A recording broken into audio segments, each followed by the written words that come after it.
Hi எல்லோரும் எப்படி இருக்கீங்க? இன்றைக்குமே சரியான மழை தான். ஆனால் ஸ்கூல் எல்லாம் எப்பவும் போலவே இருந்தது.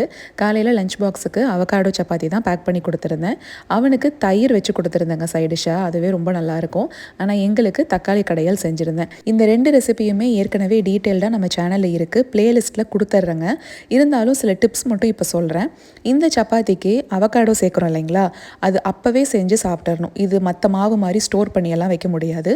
ஏன்னா கருத்து போயிடும். என்னதான் நம்ம லெமன் ஜூஸ் சேர்க்குறோம் அப்படின்னாலுமே கொஞ்ச நேரத்துக்கு மேலே கருப்பாக ஆரம்பிச்சிடும். அப்போவே செஞ்சு சாப்பிட்டுக்கோங்க. இந்த சப்பாத்தி மாவில் நம்ம அவகாடோ சேர்த்துருக்கோம் இல்லைங்களா, அதுலேயே எண்ணெய் பசை நிறையா இருக்கும். அதனால் சப்பாத்தி சுடும்போது நிறைய எண்ணெய் விட்டு தான் சுடணும் அப்படிங்கிற அவசியம் இல்லை. என் கையில் பார்த்தீங்கன்னாவே தெரியும், அந்த எண்ணெய் பசை இருக்கும். ரொம்ப ரொம்ப சாஃப்டாக இருக்குங்க இந்த சப்பாத்தி.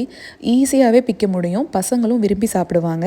நீங்கள் இதில் என்ன சேர்த்துருக்கீங்க அப்படிங்கிறது நிச்சயமாக அவங்களுக்கு தெரியாது. சரிங்க, நம்ம நாளைக்கு ஒரு ஷார்ட்ஸில் பார்க்கலாங்களா?